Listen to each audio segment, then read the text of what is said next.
안녕하십니까. 저는 서울아산병원 내분내과 이승훈이라고 합니다. 제가 오늘 말씀드릴 내용은 골다공증의 진단과 치료에 대해서 말씀드리고자 합니다. 골다공증이란 뼈가 약해서 작은 충격에도 쉽게 골절이 발생하는 골격계 질환을 할 수가 있습니다. 보시면 나이가 들면 들수록 뼈에 구멍이 숭숭숭 뚫리면서 약해지게 되는데 결국은 이렇게 뼈가 약해지다 보면은 약한 충격에도 쉽게 부러지게 됩니다. 실제로 골다공증 환자의 뼈 사진을 보시게 되면 정상인과 그렇지 않은 골다공증 환자를 보시게 되면은 안에 구멍이 숭숭 뚫려서 겉보기에도 굉장히 약하게 돼 있고, 엑스레이를 보시게 되면은 뼈가 이렇게 납작쿵, 우리가 깡통을 뒷밟은 것처럼 이렇게 눌려 있는 것처럼 보이는 게 보이실 것입니다. 골다공증은 왜 생기는지 이제 궁금해 하실 텐데, 우리가 뼈에는 뼈를 만드는 조골세포라는 놈이 있고 뼈를 부시는 파골세포라는 놈이 있습니다. 원래는 얘네 둘이 이제 균형적으로 낡은 뼈는 부수고 새로운 뼈는 조골세포가 만들고 하는 균형이 잘 이루어지는데, 여러 가지 원인, 특히 폐경이 되거나 또 나이가 들게 되면 뼈를 부수는 파골세포의 힘이 월등히 강해지면서 뼈를 만드는 조골세포보다는 훨씬 더 뼈를 더 많이 갉아먹게 됩니다. 그래서 뼈의 형성과 흡수 과정의 불균형에 의해서 골다공증이 생긴다고 생각하시면 될 것 같습니다. 보시면 여자분이랑 남자분이랑 조금 차이가 크게 되는데, 여자분들은 폐경, 여성 호르몬이 없어지는 직후에 뼈가 급격히 감소하게 됩니다. 남자분은 그렇지 않지만 나이가 들면 들수록 뼈가 완만하게 감소하게 됩니다. 그래서 이 여자분들이 특히 골다공증이 많게 되는 이유가 이러한 여성 호르몬의 원인이 됩니다. 골다공증 골절이 그럼 어디가 잘 발생하느냐? 손목, 겨울 같은 데 가시다가 넘어지시면 손목이 부러진다거나, 또는 대퇴골, 이제 겨울 역시 겨울에 가서 넘어지다가 남들은 엉덩이 툭툭 털고 일어나시는데 혼자 못 일어나서 봤더니 대퇴골 골절이 됐다. 그리고 또 한 가지는 척추 골절이 있게 됩니다. 이 세 부위가 골다공증 골절이 잘 발생하는 부위입니다. 외래에서 많이 여쭤보시는데, 여기 발목, 두개골, 손가락, 발가락, 이거는 골다공증 골절과 관련이 있느냐? 보통 그렇진 않습니다. 그래서 골다공증 골절이 발생하는 부위, 특히 손목, 척추, 대퇴골이 뼈가 부러졌었다고 하면 내가 골다공증이 있나? 이렇게 생각해 보시는 게 좋을 것 같습니다. 뼈가 부러지면은 골다공증이 있으면 뭐가 위험한가요? 이렇게 여쭤보시면 제가 이제 말씀드린 건 뼈가 부러지면 사망할 수 있다라고 생각하시면 될 것 같습니다. 그래서 이게 우리나라 자료인데, 대퇴골이 부러지면은 15.6%, 그러니까 한 10명 중에 15명 정도 분이 1년 정도 지나면 사망하게 됩니다. 우리가 척추골절은 되게 쉽게 생각하고 있는데, 역시 척추골절도 보시면 1년 후에 5%, 100명 중에 5분 정도는 이 척추골절이 생기고 나서 1년 후에 사망하신다고 알려져 있습니다. 그러면 골다공증은 과연 얼마나 흔한가? 이것도 이제 우리나라 한국의 데이터인데, 보시면 50세 이상의 여성분의 3명 중, 10명 중에 3명에서 4명. 그러니까는 길거리에 걸어다니는 50대 친구 3분이 돌아다니시면 3분 중에 1명은 적어도 골다공증이 있다는 뜻이죠. 그리고 50세 이상 남성분은 10명 중에 1명이 골다공증을 갖고 있다고 되어 있습니다. 그러면 골다공증 골절은 또 얼마나 흔한가? 보시면 50세 여성은 10명 중에 3명, 남성은 10명 중에 1명이 일생 중에 한 번 정도는 골다공증 골절을 경험한다고 되어 있습니다. 그래서 골다공증 골절이 흔한 질환이라고 생각할 수 있습니다. 그러면 골다공증 있는 분들 과연 어느 정도가 병원에 가시느냐? 이 최근 2010년 자료를 보시게 되면 골다공증 있는 분들 중에 한 60명, 67명, 그러니까는 나머지 한 30% 정도는 자기가 골다공증이 있다는 걸 전혀 모르는 거죠. 그리고 실제로 그러면은 골다공증 약을 드시는 분 얼마나 되느냐? 안타깝게도 33%. 그러니까 내가 골다공증이 있는데 실제로 골다공증 약을 처방받는 분들은 3명 중에 1명꼴밖에 안 된다는 뜻입니다. 골다공증은 그럼 왜 골다공증이 왜 걸리느냐? 내가 골다공증 걸릴 위험성이 높은가? 이래서 많이 여쭤보시는데, 일단은 뚱뚱하신 분보다는 마르신 분이 골다공증이 잘 생긴다고 됐습니다. 그래서 저체중인 경우에는 2배 정도 증가가 된다 되어 있고, 그 다음에 칼슘, 비타민 D 섭취 부족이라든지, 그리고 운동 부족, 그 다음에 어머님이나 아버님께서 골다공증 골절이 있었다고 하면은 또 유전이 잘 된다고 합니다. 그게 벌써 2배 정도 된다고 돼 있고, 그 다음에 술이나 담배 같은 것도 골다공증 골절을 증가시킨다고 되어 있고, 그 다음에 아까 말씀드린 것처럼 여성 호르몬이 없어지는 폐경이 된다.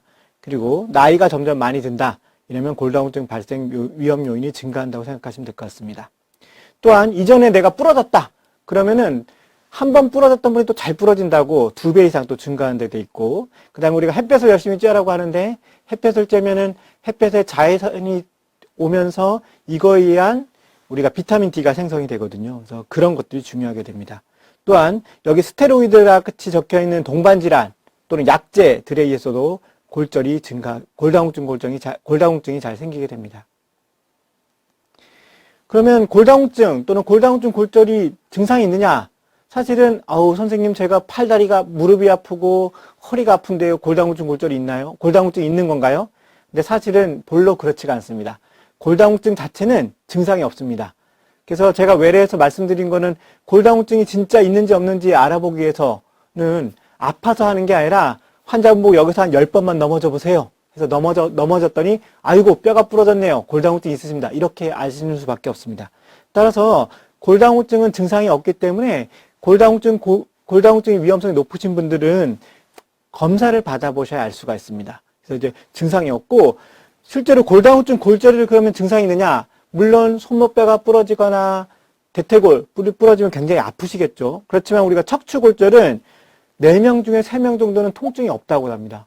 그래서 허리가 굉장히 아파서 내가 골절이 생겼구나 하는 분들은 4명 중에 1명밖에 안 된다고 하는 것입니다. 따라서 골다공증도 그렇고 골다공증 골절도 그렇고 뭔가 증상이 생기기 전에 미리 찾아내는 게 사실 중요하다고 할 수가 있겠습니다. 그래서 이제 골다공증 검사를 해보시는 게 중요한데, 이러한 골다공증 검사는 보통 이렇게 누워서 하게 됩니다.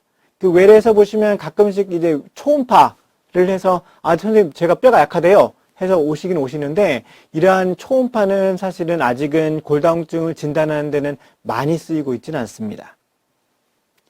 그러면 내가 골다공증 검사를 받아야 되나요? 이제 우리가 골다공증을 진단하는 거를 이제 골밀도를 측정해 본다고 하는데, 골밀도를 받아야 되는 분들은 위험 요인이 있는 폐경 여성 또는 50세에서 69세 남성, 그 다음에 위험인자는 나중에 무관하게 나이 자체가 골다공증을 잘 일으킬 수 있기 때문에 65세 이상 여성과 70세 이상 남성은 그냥 아무 이유 없더라도 골밀도를 검사를 해보시는 게 중요합니다.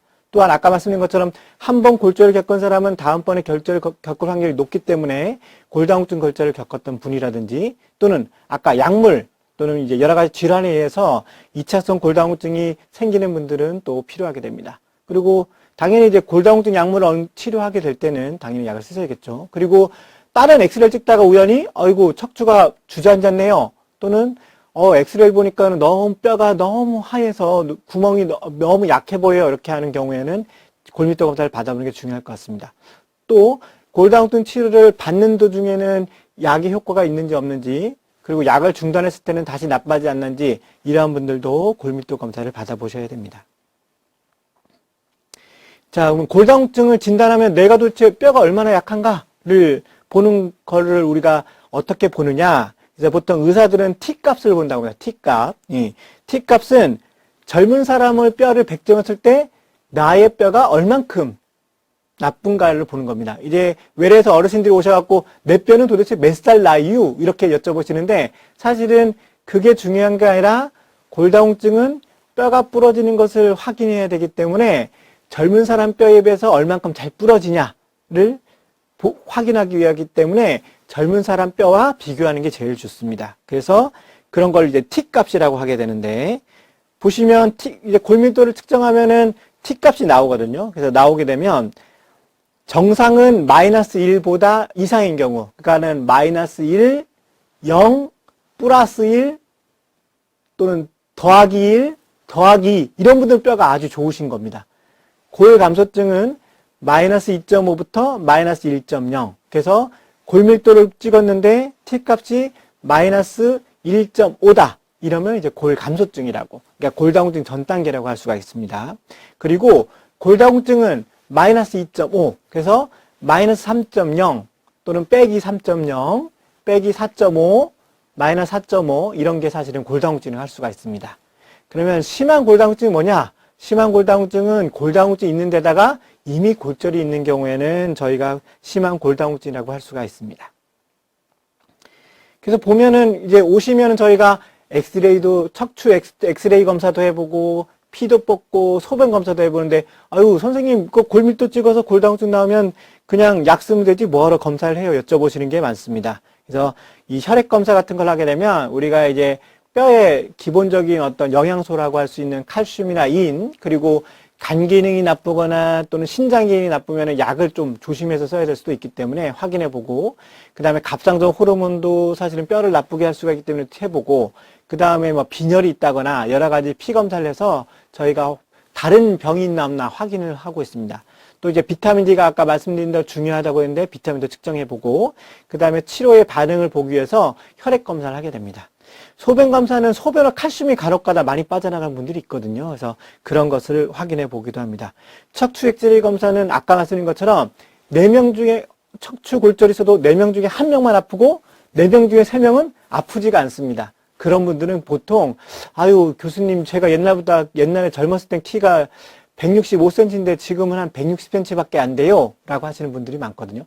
그런 분들 엑스레이 찍어보면 사실은 환자분이 통증도 못 느꼈는데 이렇게 뼈가 주저앉은 게 보이실 겁니다. 화살표로 해놨는데. 그래서 그러면 내가 앞으로 골다공증 골절이 생길 확률은 어떻게 하느냐? 그래서 이 여러 가지 여러 연구자들이 많은 자료를 모아서 골다공증 골절이 잘 생기는 사람들을 어떤 위험 인자를 찾아냈습니다. 그래서 이제 유명한 네이버 이런 포털 사이트에 FRAX라고 딱 치게 되면 이런 이제 프락스라는 홈페이지가 뜨게 됩니다. 요거 이렇게 여기 안에 한번 들어가 보시면 이 프락스라고 골절 위험도 예측 프로그램 여기 보면 한국어로 번역도 되는데 한국어로 바꾸고 계시려면 다음과 같이 프락스 홈페이지에 오신 것을 환영합니다. 이런 식으로 뜨게 됩니다. 여기 보면 이런 내용이 있게 되는데 여기에 보시면은 골절 위험도 계산을 위해 탭을 눌러보시게 되면 여기 아시아의 대한민국 자료가 있습니다. 그래서 대한민국 자료를 따각 눌러보게 되면 여기에 보면 이제 골절 위험도를 계산할 수 있는 여러 가지 항목이 이렇게 나오게 됩니다. 그래서 요거를 이제 내가 나이가 얼만큼 되고 내 성별, 나의 체중, 나의 신장, 키, 그리고 이전에 내가 부러진 적이 있느냐 없느냐, 그리고 부모님의 고관절 골절, 그리고 현재 담배를 피우고 있느냐, 또는 스테로이드를 사용하고 있느냐, 또는 류마티스 관절염이 있느냐, 그리고 2차성 골다공증이 있느냐, 또는 하루에 3단 이상 술을 마시느냐 안 마시느냐, 그렇게만 입력해서 여기 보시면 계산을 딱 누르시게 되면 나의 골다공증 골절의 위험도가 계산이 됩니다. 또는 골밀도를 찍으셨다고 하면 대퇴골 경부에 골밀도 값을 넣게 되면 역시 계산이 되게 됩니다. 그래서 이제 여기서 나이가 내가 임의로 85세고 성별은 여성이고 체중은 51.5 그 다음에 신장은 153.8 그리고 이런 식으로 해서 각각 위험자를 넣어서 계산을 눌러봤더니 BMD 없이 골절 위험도를 측정해 보니까 주요 골다공증 골절이 10년 후에 생길 확률이 20%, 그 다음에 고관절 골절이 생길 확률이 16%라고 굉장히 높은 수치인데 이렇게 나오게 됩니다. 또 한 가지는 아까 말씀드린 것처럼 골밀도를 찍어보면 우리가 대퇴골 경부의 골밀도를 찍어볼 수 있는데 여기 보시면 T값이 마이너스 2.4가 나왔거든요. 그래서 그거를 또 넣어서 아까랑 똑같은 분인데 마이너스 2.4를 넣게 되면 역시 여전히 높으시죠. 이제 이번 데는 BMD 결과가 있는데도 불구하고 골다공증 골절이 20%, 고관절, 대퇴골 골절이 16%로 굉장히 높게 나오게 됩니다. 자, 여기까지 보셨으니까 한번 그 환자분들, 여기 지금 보시고 있는 분들의 나한테도 골다공증 골절이 생길 확률이 얼마나 되는지 한번 인터넷에서 한번 계산을 잠깐 해보십시오. 잠깐 멈추시고. 그러면 이제 내가 이제 골다공증 골절이 위험성이 굉장히 높은 사람이로구나. 그러면 내가 이제 골다공증 골절을 예방하기 위해서 어떻게 해야 되느냐? 그리고 치료를 어떻게 되는지에 대해 말씀드리고자 합니다. 일단 음식과 운동이 굉장히 중요한데 일반적인 치료는 칼슘과 비타민 D 섭취가 굉장히 중요합니다. 그리고 체중 부하 운동, 그 다음에 근력 강화 운동, 그 다음에 금연, 절주, 그리고 낙상 방지 이런 게 일반적인 치료로 굉장히 중요하게 됩니다. 하나하나씩 보시게 되면 일단은 칼슘은 굉장히 뼈에는 굉장히 중요한 인자입니다. 그래서 칼슘의 권장 섭취량은 1일에 800에서 1000mg 정도를 복용하게끔 합니다.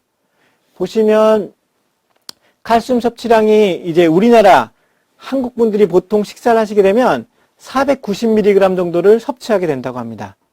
그래서 60세 이상은 특히 60% 이상이 400mg 이하로 섭취하기 때문에 하루에 적어도 우리가 800에서 1000을 먹기 위해서는 적어도 500 정도의 칼슘을 좀 더 섭취를 해야 됩니다.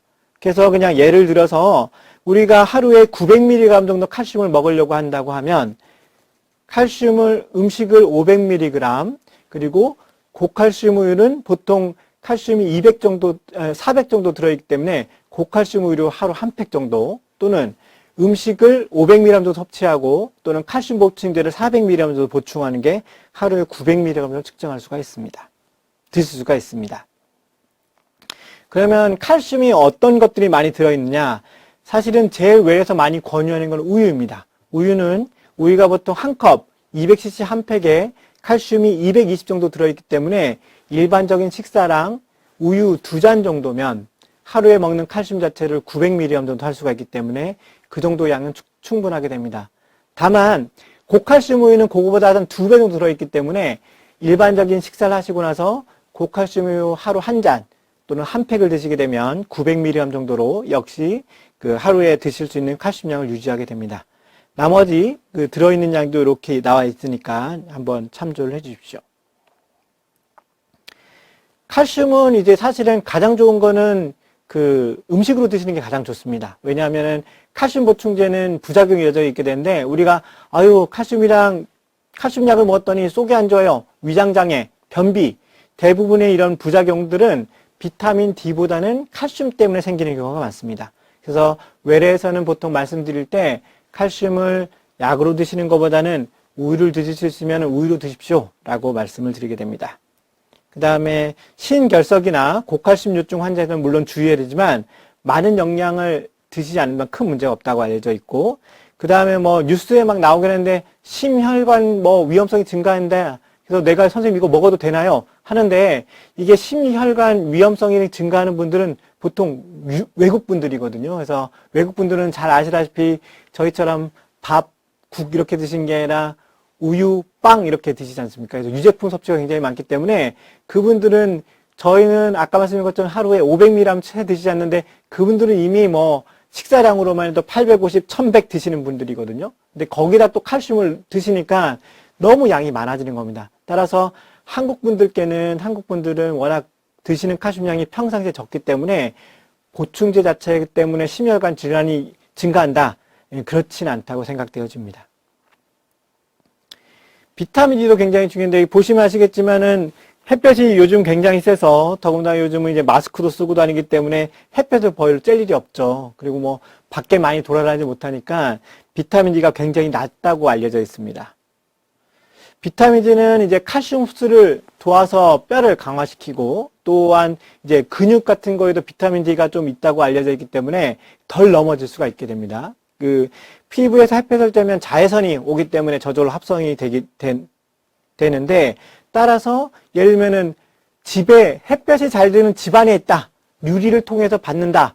그러면 사실은 비타민 D가 생성이 안 되겠죠. 그리고 요즘은 최근에는 화장품이 너무 많이 좋아져서 자외선 차단 얼마 딱 되면은 사실은 얼굴에 조금만 바르고 사실은 옷만 입어도 사실은 비타민 D의 어떤 만들 수 있는 자외선 차단이 너무 완벽히 되기 때문에 적어도 얼굴은 자외선 차단제를 바른다 하더라도 팔, 다리 등은 약간 노출을 시켜서 비타민 D를 쬐 수 있는 비타민 D를 만들 수 있는 자외선을 쬐는 게 굉장히 좋다고 알려져 있습니다. 그 다음에 등푸른 생선에 또 음식 같은 게 있는데 그 양이 굉장히 적다고 돼 있고 보시면 여기 대구, 간유, 연어 이런 거에 드시게 되는데 사실은 음식으로 먹으려면 굉장히 많은 영양이 필요한 상태고 보통 하루에 800 IU를 필요한다는데 가장 좋은 거는 햇볕을 쬐는 것입니다. 그게 부족하다고 하면은 이제 먹는 약을 좀 처방을 해드린 거고요. 아까 말씀드린 것처럼 전 국민의 80%가 비타민 D 부족 상태이고, 특히 비타민 D가 필수적인 10대, 20대는 90% 이상이 비타민 D가 불충분하다고 합니다. 잘 아시겠지만 학생들 아시죠? 아침에 햇볕 못 쬐고 아침에 일찍 가고 저녁 늦게 오지 않습니까? 그러니까는 사실은 저희 자외선을 가서 쬐 수가 없죠. 그래서 그런 햇볕을 쬐 수 있는 시간이 절대로 모자라기 때문에 비타민 D가 굉장히 모자란 상태라고 알려져 있습니다. 피해자 음식은 아까 골다공증 골절 위험인자의 하루에 3단 이상 술이 나왔죠. 이 단이라는 거는 그 술병으로 한 잔 생각하시면 될 것 같습니다. 그래서 소주는 소주잔, 맥주는 맥주잔, 그의 한 단위가 한 잔 이상인데 3잔 이상 드시게 되면 안 좋다고 되어 있거든요. 그리고 커피는 사실은 드셔도 됩니다. 드셔도 되는데 하루에 3잔, 4잔 이상 드시기에는 좀 안 좋다고 되어 있고, 그거보다 적은 음식을 드시는 게 좋습니다. 그리고 이제 환자분들이 제일 많이 여쭤보시는 게 그러거든요. 아우, 선생님, 저 골다공증 있으니까는 멸치를 많이 먹을까요? 뱅어포를 많이 먹을까요? 이렇게 되는데, 잘 아시겠지만 멸치랑 뱅어포는 굉장히 짜죠. 그래서 우리가 음식을 짜게 먹게 되면 사람 몸이 보호 효과로 소변으로 그 소금을 내놓게 됩니다. 근데 소금이 지 혼자만 나가면 되는데 기껏 열심히 먹었던 칼슘 같이 끌고 나가거든요. 그래서 음식을 짜게 먹으면 기껏 열심히 드셨던 칼슘 자체도 같이 끌고 나가기 때문에 그런 짜지 않게 드시는 게 굉장히 중요합니다. 운동은 사실은 모든 운동이 좋다고 돼 있는데 체중이 싣는 운동, 일주일에 요거는 이제 5일 이상, 하루 30분 이상 하라고 돼 있는데 걷기, 춤추기, 에어로빅, 조깅, 줄넘기, 계단 오르기, 테니스 이런 게 이제 체중이 싣는 운동으로 좋다고 되어 있고, 근력 강화 운동, 중력에 저항한 운동, 그러니까 쉽게 말하면 약간 뭔가 무거운 무게를 드는 거가 일주일에 2, 3회 정도는 세야 되는데 발끝으로 서기 또는 아령 들어올리기 또는 웨이트 트레이닝 같은 것이 필요하다고 되어 있습니다. 또 한 가지는 사실은 뼈가 약해도 환자분께 말씀드린 게 넘어지지 않으면 중요하다. 뼈가 약한데 넘어지면은 그거는 뼈가 부러질 수가 없기 때문에 뼈가 약하면 넘어지지 않게 굉장히 중요하다고 말씀드립니다. 실제로 제가 아는 그 선생님 중에 어머님이 골다공증이 있었다고 합니다. 그래서 이제 계속 치료를 하는데 약도 드리고 있는데 자꾸 부러지셔서 극단의 조치를 취했는데 극단의 조치를 취하고 나서는 한 번도 안 부러지셨다고 합니다. 그래서 이제 제가 도대체 어떤 방법을 썼는지 한번 여쭤보니까 24시간 내내 옆에 간병인이 계셨다고 합니다. 그래서 간병인 옆에 항상 계시니까 넘어질 상황을 안 주시는 거죠. 그래서 균형 운동과 자세 운동, 이거 매일 하시는 거는 사실은 뼈가 약해도 넘어지지 않게 하는 가장 기본적인 운동이기 때문에 외래에서 강조도 하긴 하지만 가장 중요한 운동이라고 할 수가 있습니다. 그 다음에 그래서 요가라든지 국민체조, 태극권 이렇게 됐는데 다만 허리에 압박을 가하는 자세는 안 좋습니다. 그래서 이제 몇 가지 운동법이 조금 나와 있는데 그림으로 보시면 되게 간단한데 처음은 이제 앉아서 체조하는 겁니다. 앉아서 체조해서 다리를 쭉 펴시고 발굽을 굽히고 펴고 굽히고 펴고 그 다음에 한쪽 발 들어서 번갈아 가면서 무릎을 굽혀 펴기, 그리고 양쪽 다리 들어서 무릎을 번갈아 굽혀 펴기, 이런 식으로 해서 이거는 절대 넘어지지 않으시겠죠. 예, 팔로 짚고 있고 앉아서 하시기 때문에 굉장히 간단한 거고, 그 다음에 이제 발바닥 붙여서 들어 올려내리기, 요것도 팔로 든든히 받치시면서 이렇게 균형 감각을 증가시키는 운동을 하시는 게 중요합니다. 이거는 이제 의자를 가지고 하는 건데, 엉덩이 외전근 강화 운동은 허리와 무릎을 굽히지 않고 곧게 서서 의자 등받이의 위쪽을 잡고 반대쪽 손을 골반 위에 대고 그쪽 다리를 이렇게 그대로 들어 올리는, 그래서 발끝은 앞을 향하고 골반은 들지 않고 다리를 낮추고 10회 정도 반복하고 반대쪽 다리도 반복해서 운동합니다. 보시면서 한 번 정도 멈추고 한 번 정도 운동을 한번 해보십시오. 굉장히 사실은 쉬운 운동이고 편안하게 할 수 있는 운동이기 때문에 이런 것들이 도움이 되고, 두 번째는 역시 의자로 가는 건데, 뭐 보시면 아시겠지만 발 앞 들어올리기, 발 뒤꿈치 들어올리기, 보시면 아시겠죠? 이제 역시 균형 감각을 하기 위해서 의자로 넘어지지 않게 붙잡으면서 이렇게 잡아서 할 수 있는 것이 중요할 것 같습니다.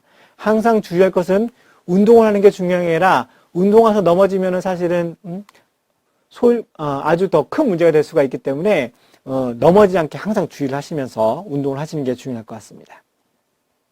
그 다음에 벽 모서리 스트레칭 보시면 아시겠지만 이제 벽에 구조가 되고 무릎이 굽혀지도록 해서 어쨌든 균형을 늘리는 운동들이 있습니다. 제가 간단히 설명드리고 넘어가긴 하지만 이 동영상을 한번 보시게 되면 잠깐 멈춰서 요거를 한번 따라 한번 해보시고, 운동이 이렇게 어렵진 않거든요. 한 번 더 따라 해보시면 좋으실 것 같습니다. 그 다음에 이제 또 엎드려 다리 들어올리기. 역시 엎드리면 절대 넘어지진 않겠죠. 엎드려서 다리 근육을 잠깐 늘리는 거랑, 그 다음에 벽 미끄러지기 운동, 요것도 주의하시면서 한 번 정도 해보시면 좋을 것 같습니다. 대신에 하면 안 되는 운동이 있습니다. 하면 안 되는 운동은 뼈가 굉장히 약하신데 뼈가 너무 굽혀지거나 너무 펴지거나 이러면은 뼈가 부러질 수가 있겠죠. 그래서 골다공증 환자가 하면 안 되는 운동이 이렇게 너무 허리를 굽는다거나 또는 무거운 거를 허리를 낮춰서 너무 들어 올린다든지, 그리고 허리를 너무 편다든지 이런 운동은 좋지가 않습니다. 그리고 가장 중요한 건 아까 말씀드린 거 넘어지지 않으면 중요하다고 되어 있는데 낙상 방지가 굉장히 중요하게 됐습니다. 보시면은 집에 사실 요즘 핸드폰도 많고 선풍기도 막 있고 요즘은 또 온열기, 또 요즘은 공기청정기 이런 게 많기 때문에 다니시는 곳에 이렇게 전원줄 같은 게 있거든요. 근데 그런 거 이제 약간 툭 걸리면 근력이 좀 없어지신 분들은 와닥탁 넘어지게 됩니다. 그래서 그런 게 중요하고, 그 다음에 눈이 많이 오거나 이럴 경우에 넘어지지 않게 주의하셔야 될 것 같고, 빙판길 주의하셔야 될 것 같아요. 요즘 또 눈이 많이 와서. 그래서 화장실은 어린애들 샤워하다가 주로 많이 넘어지시거든요.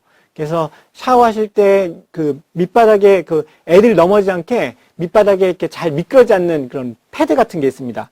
미끄럼 방지 바닥 같은 게 있거든요. 아니면은 조금 샤워 같은 거 하실 때는 양말 같은 거 좀 젖어도 되면 양말 같은 거 신으면은 아무래도 맨발보다는 조금 덜 미끄러지거든요. 그래서 그렇게 조금 덜 넘어지시게 하시는 게 중요할 것 같습니다. 그 다음에 눈이 안 좋으시면 당연히 잘 넘어지겠죠. 계단 같은 거 헛디딜 수가 있고, 그래서 눈 치료를 잘 받으셔야 되고, 또 치매나 파킨슨 같은 경우에는 잘 넘어질 수 있는 균형 감각이 좀 떨어질 수가 있기 때문에 그런 것도 넘어지지 않게 주의하시는 게 굉장히 중요할 것 같습니다. 그리고 밤중에 주무시다 일어설 때 주위 사람이 깰 수가 있으니까는 불 깜깜하게 하고 더듬더듬해서 가시다가 와락탁 넘어지는 경우가 있거든요. 그래서 사실은 주무실 때 보통 이게 주무시는 근처쯤에 수면등, 그래서 이게 잠깐 눌러서 켤 수 있는 그런 불을 약간 켜셔서 넘어지지 않게 주의하시는 게 굉장히 중요할 것 같습니다. 그리고 밤늦게 무슨 약 같은 거, 또 특히 이뇨제, 이런 소변을 많이 보시는 약 같은 거를 드시게 되면 밤에 또 이런 소변 보실 수 있기 때문에, 소변을 보러 나가실 수 있기 때문에 주무시기 전에 소변 한번 보시고 잠자리에 드시는 것도 도움이 될 것 같습니다. 그래서 운동요법이랑 식이요법 하면 치료가 되는지, 사실은 물론 조금 좋아지긴 할 수 있지만 완벽히 골다공증을 완치시킬 수는 사실 없다고 되어 있습니다. 그래서 이제 골다공증 치료제가 역시 필요하게 되는데, 뼈가 약해지면 강아지게 할 수 있느냐? 보통 약제를 쓰게 되면 조금 뼈가 강해집니다. 그리고 강해지는 것도 있지만 골밀도 자체로 강해지지 않더라도 안 부러지게 할 수 있는 능력이 생기기 때문에 골다공증 치료하는 게 굉장히 중요합니다. 농담처럼 우리가 골다공증 약을 안 드시면 10번 넘어지면 10번 부러지는 거를, 요즘은 약제들이 좋아서 10번 넘어지면은 그 중에 한 3번, 또 4번, 5번 정도만 부러지게 막아줄 수가 있거든요. 그래서 사실은 그런 골다공증 치료가 굉장히 중요하다고 할 수가 있겠습니다. 그래서 골다공증 치료제를 먹게 되면 뼈의 양도 증가하고, 그 다음에 골다공증에 의한 골절을 최대 70%, 그러니까 아까 말씀드린 것처럼 10번 넘어지면 10번 다 부러질 거를 10번 넘어지면 한 3번 정도만 부러지게 막아줄 수가 있는 거죠. 그리고 반드시 아까 말씀드린 골다공증 예방법, 낙상 방지, 그 다음에 칼슘이랑 비타민 D 적절한 섭취, 그 다음에 운동, 이런 것들이 시행되면 훨씬 더 좋아지실 것 같습니다. 그럼 골다공증 치료에는 보통 누가, 나는 언제부터 치료해야 되느냐? 아까 말씀드린 것처럼 T값이 마이너스 2.5 이하면은 골다공증이라고 말씀드렸죠. 그런 분들은 골다공증 치료를 꼭 드시라고, 골다공증 치료를 꼭 하라고 권유되고 있습니다. 실제로 나라에서도 그거에 대한 약제는 보험으로 지금 처방을 해주고 있고요. 그 대신에 골감소증, T값이 마이너스 2.5 이상이어도 골절 위험도가 높은 경우, 예를 들면은 가족력, 어머님, 아버님께서 막 내가 잘 넘어지고 막 부러진 경력이 있었다. 아니면 내가 한번 손목이 부러진 적이 있다. 아까 말씀드린 것처럼 한 번 부러지면 다시 부러질 확률이 높기 때문에. 그리고 스테로이드 제제는 뼈가 괜찮아 보이는에도 불구하고 사실은 굉장히 약하기 때문에 잘 부러질 수가 있거든요. 그래서 스테로이드 제제를 복용하거나 또는 저체중, 아까 말씀드린 것처럼 뚱뚱하신 보다는 마르신 분이 골다공증이 잘 오고 골절이 잘 생기거든요. 그래서 저체중인 경우. 그 다음에 골다공증 골절이 있었던 경우, 아까 말씀드린 것처럼 손목이라든지 또는 대퇴골 또는 척추, 그런데 골절이 있는 분들은 약을 드시는 게 좋습니다. 그리고 계산된 골절 위험도, 아까 이제 제가 잠깐 멈춰보고 혹시나 골절 위험도 계산해 보라고 돼 있는데, 이건 뭐 정해져 있지는 않지만 10년 후에 주요한 골다공증 골절 위험도가 20% 이상인 경우나 또는 10년 후에 고관절, 대퇴골 골절 위험도가 3% 이상인 경우에는 치료를 하라고 권유하고 있습니다. 그래서 이런 게 좀 높으면 약을 먹어야 되는지에 대해서는 의사 선생님과 한번 의논해 보시면 중요할 것 같습니다. 골다공증 약에는 어떤 약이 있나요? 굉장히 많습니다. 근데 이제 두 가지 정도로 크게 나눠지는데, 뼈가 아까 말씀드린 것처럼 파골세포에 의해서 뼈가 막 부서지는 걸 막아주는, 뼈가 부서지는 부서지는 것을 막는 약이 굉장히 많이 쓰이게 됩니다. 그리고 최근에는 뼈가 만들어지는 약도, 아까 이제 뼈를 만드는 세포가 조골세포라고 하는데, 그 조골세포처럼 뼈를 만들어지게 하는 돕는 약도 있게 됩니다. 그래서 뼈가 부서지는 것을 막는 약은 여성 호르몬 유사체처럼 있어서 매일 경구 투여하는 약제가 있고, 비스포스포네이트라는 약제는 우리나라 골다공증 약제에서 제일 많이 쓰는 약제입니다. 그래서 이 약제는 매일 먹는 약, 일주일에 한 번 먹는 약, 한 달에 한 번 먹는 약, 3개월에 한 번씩 주사 맞는 약, 1년에 한 번 주사 맞는 약, 굉장히 다양하게 있습니다. 그리고 데노스마비라고 새로운 주사가 나왔는데, 요것도 6개월에 한 번 정도 주사 맞으면 됩니다. 그러니까 1년에 2번 정도 맞으면 되는 거죠. 그 다음에 뼈가 만들어진 약은 부갑산선 호르몬이라고 해서 매일 인슐린처럼 직접 주사를 맞는 방법이 있고, 또는 일주일에 한 번씩 주사 맞는 방법이, 약제가 있습니다. 또 로모소주마비라고 이제 최근에 나온 약제인데, 요거는 한 달에 한 번 정도 주사하는 약제입니다. 하나하나 이제 간단히 좀 설명을 드리게 되면, 이런 약제들을 볼 때부터 선생님 어느 게 좋아요? 뭐 먹는 게 좋아요? 주사하기 좋아요? 뭐 그런 게 사실은 많이 여쭤보시는데, 사실은 어떤 약제가 좋은지는 참 결정하기가 어렵습니다. 그래서 약제의 효과라든지 또 약들 중에 또 오래 쓰면 부작용이 있기 때문에 그 약제의 효과랑 부작용을 열심히 확인해서 결정하는 게 중요합니다. 그래서 환자분에 따라 조금 약을 이렇게 저렇게 좀 다르게 선택을 좀 하게 되는데요. 그래서 어쨌든 기본적으로는 골다공증 치료제, 그 다음에 칼슘제, 잘 안 드시는 분, 그러니까 음식으로 섭취가 부족한 분들은 칼슘제, 비타민 D, 이렇게 보통 세 종류의 조합으로 많이 쓰게 됩니다. 골다공증은 아까 말씀드린 것처럼 비스포스네트가 골다공증 약제의 한 80%를 차지하게 돼 있고, 그 다음은 이제 썸 제제라고 해서 여성 호르몬 유사체라는 약이 있습니다. 그 다음에 HRT라는 게 여성 호르몬을 이제 폐경 증상도 완화시키면서 뼈를 좋아하게 하는 약도 쓰게 되고, 여기 이제 2%라고 이제 부갑산 호르몬, 뼈를 만드는 약이라고 했죠. 그래서 그런 약제들이 쓰이고 있습니다. 그래서 하나하나 말씀드리면, 일단은 경구용 비스포네이트가 사실 많이 쓰이는 약제입니다. 그래서 이거는 이제 경구용이기 때문에 위장장애가 생길 수가 있고, 첫 번째 드실 때, 그러니까는 독감 유사 증상이 생길 수가 있습니다. 이게 한데 위장장애나 독감 유사 증상이 모든 분들에 생기느냐? 사실은 그렇지가 않습니다. 위장장애가 전혀 없는 분도 있고, 독감 유사 증상도 아무도 없는 분들도 있습니다. 근데 어떤 분은 또 심하게 올 수가 있기 때문에 위장장애가 있을 수 있는 분들은 사실은 뭐 주사약으로 좀 바꿀 수가 있고요. 독감 유사 증상은 그 약간 맷집처럼 처음 드실 때는 굉장히 심하게 오다가 두 번째 먹을 때는 그래도 지난번보다 조금 약한 것 같대. 세 번째, 네 번째 드실 때 보면 아 이게 점점 약해지는 거야 막 이렇게 느끼시게 될 겁니다. 그리고 장기간 복용하실 때는 사용할 때는 부작용이 뭐 턱백에서 치과 가시면 많이 들으실 텐데 치과 가시면 선생님들이 어유 골다공증 드시면 저기 치아 못 뽑아요 이렇게 말씀하시는 경우가 많습니다. 이러한 부작용이 턱벽에서 때문에 생기는 건데 요거에 대해서는 제가 다시 한번 말씀을 좀 드리겠습니다. 그 경구용 비스포스페트는 약간 몸에 흡수가 잘 안 되기 때문에 약간 복용법이 조금 복잡합니다. 그래서 야, 이 약이 진짜 안 좋은 약이구나. 복용법만 들어도 아, 이 약은 진짜 독한 약이네 생각하실 텐데 그냥 간단히 생각하시면 약을 먹고 곧장 들어놓으시면 약이 속이 역류가 되면서 속이 쓰립니다.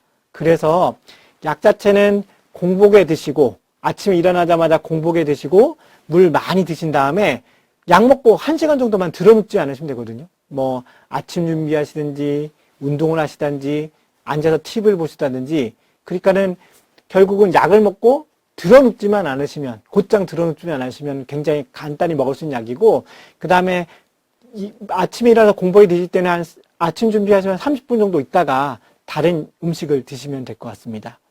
그래서 투여 방법은 말씀드린 것처럼 매일 먹는 약도 있고 일주일에 한 번씩 먹는 약도 있고 한 달에 한 번씩 먹는 약도 있습니다. 이 턱벽에서는 어떻게 생각하냐면은 좀 잘못 알고 계신 게 골다공증 먹으면은 턱뼈가 막 썩어 들어간다 이렇게 생각하시는데 사실은 그렇지 않고 오히려 거꾸로 우리가 정형외과 선생님이나 또는 이제 치과 선생님께 정형외과 선생님도 사실은 허리 수술하실 때 보시면은 보통 이제 나사나 이런 고를 해서 이제 뼈를 고정시키는 경우가 있고 그 다음에 임플란트도 사실은 마찬가지죠. 그 치아에다가 나사 같은 걸 해서 그 위에다가 이 치아를 씌우는 건데 그 골다공증 있는 분이랑 아닌 분은 굉장히 다르다고 합니다. 골다공증 없이 뼈가 굉장히 튼튼한 분들은 우리가 그 나무 아니면 튼튼한 콘크리트에 나사를 넣는 듯한 느낌이 드릴을 할 때 그런 느낌이 드는데 이 골다공증 있는 분들은 그냥 두부 같은 거에다 이제 나사를 넣는 것처럼 푹푹 들어간다고 합니다. 그래서 아 이분들은 뼈가 굉장히 약하시구나 생각이 들어서 아 이러면은 수술해도 잘 낫지가 않겠구나 그런 생각이 드신다고 합니다. 따라서 이런 골다공증이 있는 분들은 치아 자체도 안 좋을 수가 있고 또 뼈 수술하기도 안 좋을 수가 있는데 이러한 이 턱벽에서는 발치 그러니까는 그냥 치아가 안 좋아서 치아를 뽑거나 또는 임플란트 하려면은 그 남아있는 치아를 빼고 넣어야겠죠. 그래서 그런 경우에 보통은 한 8주 정도 지나면은 2달 정도 지나가면은 이제 아물어서 새 뼈가 이렇게 돋아야 되는데 그게 늦게 돋는다는 겁니까? 따라서 멀쩡한 치아가 약을 먹는다고 썩어 들어가는 게 아니라 치아에서 뭔가 발치를 하고 나서 그 아무는 게 좀 오래 걸린다는 뜻이죠. 그래서 경구투여제 먹는 약을 드시는 분은 굉장히 적은 수, 주사제는 더 적은 주사제도 생길 수가 있는데 굉장히 적은 수입니다. 그래서 약을 4년 이상 쓴 경우에 증가하기 때문에 그래서 요즘은 이제 골다공증 치료제를 선생님 저 이제 몇 년 써야 돼요 여쭤보시는 경우가 많은데 보통 3년에서 5년도 쓰고 나서 약을 끊는다라고 한 이유가 이러한 장기간의 부작용을 예방하기 위해서 그렇게 쓰게 됩니다. 그리고 따라서 이런 턱벽옷을 예방하기 위해서 약을 비스포스를 쓰게 되면은 턱벽에서 위험성이 있을 수가 있고 한 번 더 치료하게 되면 아까 말씀드린 것처럼 보통 3년에서 5년도 치료하는 것이 권고가 되고 있기 때문에 치과 문제가 있다면 사실은 급한 거 없으니까 사실은 치과 치료 먼저 하고 나서 약을 시작하는 게 좋습니다. 그렇지만 이미 복용하고 있는데 치아가 나빠졌다. 그러면 사실은 4년 이내 복용했던 분들은 큰 문제가 없다고 되어 있지만 꼭 4년 이상 드시는 분들은 이제 2달 정도 이상 약을 조금 쉬어야 되는데 이런 약을 끊고 이런 거는 그냥 혼자 결정하시는 게 아니라 반드시 치과 선생님과 그 다음에 약을 처방해준 주치 선생님 상의를 해보고 약을 끊을 건지 안 끊을 건지에 대한 하게 됩니다. 약을 끊어도 되는 경우도 있고 아니면은 그 치과 치료에 방해 안 되는 약제들이 나중에 이제 설명드릴 텐데 그런 약제를 좀 써야 되는 경우도 있기 때문에 그 혼자 결정하지 마시고 치과 선생님 얘기를 들으시면 반드시 그 약을 처방해 준 선생님과 반드시 의논해 보시길 바랍니다. 턱뼈가사가 발생한 경우에는 사실은 약물을 중지해야겠죠. 비스포시 주사제는 사실은 뭐 3개월 하면 주사가 있고 1년 하면 주사가 있습니다. 그러면 이제 많이 여쭤보시는 게 이건 먹는 게 나아요? 주사가 나아요? 근데 효과는 비슷하다고 되어 있습니다. 그래서 사실은 뭐 아까 말씀드린 것처럼 위장관 부작용이 너무 심하거나 또는 이제 내가 너무 집이 멀어서 병원에 자주 올 수 없어요. 그런 분들은 사실은 주사를 많이 쓰게 됩니다. 그렇지만 먹는 약보다 주사제가 한 번에 많은 용량이 들어가기 때문에 첫 주사 시에 먹는 약보다는 몸살 아까 그런 감기증이 생길 수가 있는데 굉장히 심하게 올 수 있습니다. 그래서 뭐 환자분들이 선생님 저 죽을 뻔했어요 이렇게 하는 경우도 꽤 많은데 따라서 그런 여러 가지 환자분 상태를 보면서 약을 처방하기 때문에 어느 약이 무조건 좋다 이런 건 사실 없는 것 같습니다. 그러면 어떤 환자한테 쓰느냐? 당연히 위나 어떤 위장관 수술 받았던 분들은 약을 삼키고 그걸 넘기는 게 어렵겠죠. 이제 그런 분들은 사실은 할 수가 있고 다른 질환으로 약이 지금 내가 아침에 먹을 게 10개인데 일주일에 한 번씩 11개씩 먹어야 돼요? 이렇게 하시는 분들도 이제 주사를 좀 써볼 수가 있고 아까 말씀드린 것처럼 매번 나오려면은 뭐 어디서 굉장히 먼 거리에서 배를 타고 또 비행기 타고 오시는 분들 같은 경우에는 이렇게 쓸 수가 있고 또 환자분이 저는 먹는 약보다는 주사제가 먹는 약은 자꾸 까먹어서 안 될 것 같아요. 주사제가 훨씬 안 까먹고 병원에서 맞는 게 좋아요 하는 경우 이런 환자분이 선호하는 경우에는 주사제를 쓸 수가 있습니다. 얼마나 오래 치료해야 되느냐 사실은 환자분마다 조금 좀 다릅니다. 왜냐하면 당연히 뼈가 조금 나쁘신 분들이 있고 많이 나쁘신 분들이 있고 많이 나빠서 막 부러지는 분들이 있고 이런 분들에 따라서 약을 쓰는 거는 굉장히 다릅니다. 그래서 보통 3년에서 5년 정도를 쓰게 되고 5년 이상 치료할 경우에는 조금 환자분 상태 봐가면서 그리고 1년에 한 번 정도 아까 제가 골밀도 검사를 꼭 해봐야 된다고 했죠. 그래서 검사를 해서 약을 계속 써야 되는지 안 써야 되는지 확인해 보는 게 중요합니다. 최근에는 좀 저희가 굉장히 어려운 게 아까 말씀드린 치과 문제 때문에 그냥 골다공증 드시는 분들이 대부분 다 안 드시고 오신다고 돼 있거든요. 그래서 저희 의사 선생님들도 보면은 1만 분의 1 확률 때문에 노인 골절이 방치되고 있다 해서 막 저희가 막 스트레스 많이 받고 있는데 이게 나라만이 아닌 것 같습니다.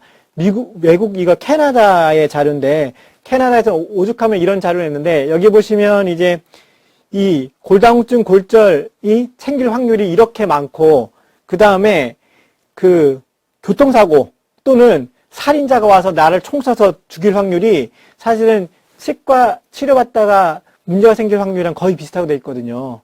그래서 이렇게 골다공증 골절이 생길 위험성이 굉장히 높은데도 불구하고 정말 띄엄띄엄 생기는 예를 들면 내가 길거리 가다가 살인자한테 죽을 확률 또는 아주 심한 교통사고 날 경우 그럴 경우를 염려해서 약을 안 드신다. 이렇게 해서 이런 걸 약간 통탄해야 하는 그 자료가 나오고 있어서 사실은 이런 자료는 우리나라뿐만 아니라 외국도 마찬가지인 것 같습니다. 그래서 항상 약을 드시는 거에 대한 부작용에 대해서는 의사 선생님이 나는 고민하고 많이 하고 있기 때문에 그냥 무작정 내가 이거 어디 들어보니 친구가 무슨 턱뼈가 썩어 들어간다. 그래서 나 약 안 먹을래. 그렇게 하시진 않으시는 게 굉장히 중요할 것 같습니다. 그 다음에 이제 여성 호르몬들이 이제 유사체가 많이 쓰게 되는데, 이 티볼론이라는 약은 있습니다. 이 약은 이제 매일 식후에 복용한 약인데, 이거는 이제 좋은 점이 뭐냐면, 유방이나 우리가 보통 여성 호르몬을 쓰게 되면 유방암 위험성이 높다고 되어 있는데, 유방암 위험성은 그렇게 높이지 않으면서, 또 한 가지는 이제 우리가 폐경이 되면 어떻습니까? 질이 건조해지면서 가렵기도 하고, 또는 이제 폐경 증상이 나타나면서 얼굴 확 달아오르고 또 밤에 땀이 나고 이런 것들이 있는데 이런 티볼론을 드시게 되면 이런 증상이 개선된다고 되어 있습니다. 근데 이제 부작용 같은 경우는 아까 말씀드린 것처럼 이제 다시 선생님 저 월경하는 것 같아요. 다시 시작한 것 같아요. 것처럼 질치료 약간 있게 되고 이런 게 좀 있게 됩니다. 그렇지만 좋은 점은 이제 장기간 치료 가능하고 턱뼈 괴사는 안 일어납니다. 두 번째는 이제 선택적 에스트로겐 수용체 조절제라고 해서 썸 제제인데 이것도 이제 매일 복용하는 약인데 이것도 다행히 이제 여성 호르몬 유사체니까 여성에서만 드릴 수가 있겠죠. 근데 이게 좀 특이한 게 아까 말씀드린 것처럼 여성 호르몬 먹게 되면 유방암 위험성이 높아진다고 되어 있는데 이 약은 특이하게 여성 유방암은 오히려 예방해 줍니다. 그리고 근데 뼈에는 또 여성 호르몬 작용을 해서 뼈를 개선시켜서 약간의 그 양면성을 가지고 있거든요. 근데 단점은 뭐냐면 그 여성 호르몬 유방암을 일으키지 않게 하기 때문에 어떤 그 유방암을 예방하는 좋은 효과는 있지만 갱년기증상이 없던 분들이 이 약을 드시면서 갑자기 막 갱년기증상이 확 선생님 얼굴 막 달아올라요 이렇게 하는 경우도 있고 또 한 가지는 경련이 좀 일어나는 경우가 있습니다. 그래서 이런 약제를 드실 때는 초기에 조금 드셔보시고 부작용했으면 아우 나 이거 부작용했으니까 약 못 먹어 이렇게 하시는 게 아니라 선생님과 반드시 의논해 보시면서 약을 조금씩 변화하시면 좋을 것 같습니다. 그리고 이 장기간 치료 가능하며 이 약제도 턱벽에서는 걱정하실 건 없습니다. 데노스맵이 이제 최근에 나온 약제인데 6개월에 한 번 정도 맞는 주사입니다. 이 주사는 그 보통 지금 우리가 그 드시거나 또는 주사를 맞는 비스포스포네이트라는 약제보다는 훨씬 더 조금 더 효과가 좋기 때문에 그 골다공증이 심한 환자라든지 또는 우리가 콩팥 기능이 안 좋은 분들은 이 골다공증 약제를 함부로 쓸 수가 어려운데 이 약제는 콩팥이 좀 안 좋아서 쓸 수가 있는 약제입니다. 그 부작용으로는 충분한 칼슘이랑 비타민 D 같은 거를 안 쓰게 되면은 칼슘이 너무 떨어져서 막 손이 경련이 일어나고 이런 경우도 좀 있게 되고요. 그 다음에 이거는 이제 턱벽에서는 있을 수가 있습니다. 그리고 가장 중요한 건 이 데노스맵은 6개월에 한 번씩 맞는 거기 때문에 이 사실은 골다공증을 맞아보신 거나 또는 골다공증 약제를 드셔보시면 아시겠지만 약제를 먹으나 안 먹으나 뭐 내 몸 컨디션에 별다른 문제가 없거든요. 사실은 골다공증 약제도 사실은 그래서 많이를 안 드시는데 비스포스포네이트라는 약제도 사실은 데노스맵이라는 주사도 맞으면 뭔가 달라지느냐? 잘 모릅니다. 그냥 맞고 나중에 골밑도 찍어봤더니 1년 뒤에 골밑도 찍어봤더니 아유 선생님이 많이 좋아지셨네요 이렇게 얘기하시는데 사실은 내가 이걸 맞는다고 해서 안 맞는다고 해서 뭔가 달라지는 게 아니거든요. 당뇨약이나 고혈압약 같은 경우는 어떻습니까? 약을 안 드시게 되면은 당이 오른다든지 또는 혈압이 막 오르는데 이 골다공증은 사실은 약을 먹어도 잘 모르겠고 약을 안 먹어도 잘 모르겠고 그래서 사실은 그거를 실험해보기 위해서는 약을 먹기 전에 한 10번 넘어져서 몇 개 부러지나 보고 사실은 약을 열심히 먹어보고 10번 넘어서 몇 개 부러지나 사실은 그렇게 해봐야 알 수가 있는데 사실은 그럴 수가 없지 않습니까? 그래서 이 6개월 간격으로 정확한 간격으로 맞는 게 중요한 건데 데노스맵 같은 경우에는 맞다가 안 맞아버리면 뼈가 휘리릭 나빠져 버립니다. 그래서 오히려 골절이 더 생길 수가 있기 때문에 6개월 간격으로 정확한 간격으로 맞는 게 중요합니다. 요즘은 이제 코로나 때문에 굉장히 6개월 간격으로 오시는 게 어려운 경우가 있거든요. 그러니까 6개월 있다 오셔야 되는데 하필이면 그때 막 그 코로나 굉장히 상태가 심해지면서 아우 내가 한 3개월 늦게 갈까? 유스에서 3개월 있다 왔는데 그때 보니까 엑스레이 찍어 보니까는 이제 막 골절이 생기거나 그럴 수가 있기 때문에 이 주사를 맞게 되면 6개월에 한 번씩 되도록이면 6개월에 한두 달 정도는 상관이 없지만 되도록이면 그 주사 기수를 꼭 주기를 맞춰서 맞아야 되는 약제입니다. 꼭 주의하셔야 됩니다. 부갑상선 호르몬제는 아까 말씀드린 것처럼 이거는 이제 뼈를 만드는 주사죠. 그래서 이게 사실은 매일 주사를 맞거나 인슐린처럼 또는 주 1회 병원 가서 주사를 맞으셔야 됩니다. 이 사실은 약간의 고가입니다. 왜냐하면 이제 뼈를 부시지 않는 게 아니라 뼈를 오히려 만드는 약이기 때문에 고가긴 하지만 아주 심한 골다공증이거나 다른 약제의 효과가 없는 경우에는 도움이 많이 됩니다. 그래서 이 약제도 주사를 맞을 때는 뼈가 좋아집니다. 근데 끊으면 휘리릭 약효가 없어지기 때문에 주사를 맞고 뼈가 좋아진 다음에는 다른 약제를 써야 그 뼈가 좋아진 뼈가 유지가 됩니다. 그래서 그 약을 중단한 후에는 반드시 다른 약제를 쓰는 게 굉장히 중요합니다. 안 그러면 지금까지 저 주사를 고생해서 맞았던 약효과가 휘리릭 없어지거든요. 로모소즈맵도 마찬가지입니다. 이건 이제 매월 1회 한 번 병원에서 주사 맞는 건데 역시 가격은 좀 비싸지만은 아주 심한 골다공증이나 기존 약제 효과 없는 경우에는 뼈가 막 좋아지기 때문에 굉장히 좋은 약제입니다. 그래서 이건 한 1년 정도 치료하게 돼 있고 이 약제도 마찬가지입니다. 주사를 맞을 때는 뼈가 많이 좋아지고 끊으면 휘리릭 약효가 없어지기 때문에 약 중단 후에는 반드시 다른 약제가 필요하다고 생각할 수 있습니다. 이 골다공증의 치료의 가장 큰 적은 그겁니다. 골다공증 약제 치료 중단율. 아까 말씀드린 것처럼 이게 보면은 이제 12개월 정도 되면은 10명 중에 7명이 치료를 중단하게 되는데, 결국은 10분을 약을 쓰게 되면 3분만 1년 동안 드시는 거죠. 아까 말씀드린 것처럼 저희가 골다공증 약제는 3년에서 5년 정도를 써야 되는데, 사실 1년 만에 대다수의 10명 중에 7명이 약을 안 드셔버리니까 굉장히 골다공증 치료가 굉장히 어렵습니다. 그래서 아까 말씀드린 것처럼 이 골다공증 치료제가 사실은 우리가 고지혈증, 콜레스테롤 약이랑 굉장히 비슷한데, 사실은 당뇨나 고혈압인 경우에는 약을 안 드시면 어떻습니까? 막 혈압도 오르고, 아우, 당뇨도 막 오르고 막 난리네. 아우, 나 약 먹어야겠다. 이렇게 되는데, 사실은 콜레스테롤, 이런 골다공증 치료는 약을 먹어도 별로 뭐 상관이 없고, 약을 안 먹어도 별로 몸에 어떤 변화가 없거든요. 다만, 콜레스테롤은 우리가 조절을 안 하게 되면은 나중에 중풍이나 심장질환이 생길 수가 있고, 이러한 골다공증은 압박골절, 골다공증 골절이 생길 수가 있기 때문에 반드시 이러한 골다공증 치료를 게을리하지 마시고 선생님이 어느 정도 드실 때까지, 사실은 한국은 굉장히 우리나라는 좋은 여건이 있는 게 1년에 한 번 정도 골밀도 검사를 약을 먹고 있는 경우에는 찍어보라고 권유하고 있고, 그거에 맞춰서 약을 보험으로 하고 있기 때문에 꾸준히 검사를 하실 수가 있거든요. 그래서 약을 먹어보고 어느 정도까지 약을 드실지는 반드시 지금 약을 주시는 선생님, 주치의 선생님이랑 의논해 보고 약을 꼬박꼬박 잘 드시고, 그러니까 한 번 드시면 보통 1년 정도 드신다고 생각하면 됩니다. 1년 정도 치료를 쭉 받은 다음에 골밀도 찍어봐서 좋아졌어요. 아니면은 좋아졌는데 조금 더 치료해야겠어요. 이런 거에 따라서 치료를 선생님 말씀대로 중단하든지 또는 계속하든지 그런 게 중요하다고 할 것 같습니다. 예, 제가 이제 말씀드린 내용은 일단 다 됐고요. 예, 아무튼 많이 보시고 이 강의 중간중간에 제가 이제 멈춰서 해보시라고 한 것들은 운동, 특히, 그리고 내가 골다공증 골절 위험도가 얼마나 높은지 한 번 정도 해보시면, 해보시고 만약 높다고 하면은 병원에 가셔서 골밀도 검사 좀 받아보시고, 그 다음에 아까 말씀드렸던 운동 자체는 사실은 꼭 골다공증이 있지 않더라도 뼈가 약해야만 부러지는 건 아니거든요. 뼈가 조금만 약해도 넘어지면 부러질 수가 있기 때문에 그런 운동들은 한번 집에서 다 해보셔서 튼튼한 뼈를 가지고 건강하게 지내셨으면 좋겠습니다. 예, 경청해 주셔서 감사합니다. 네.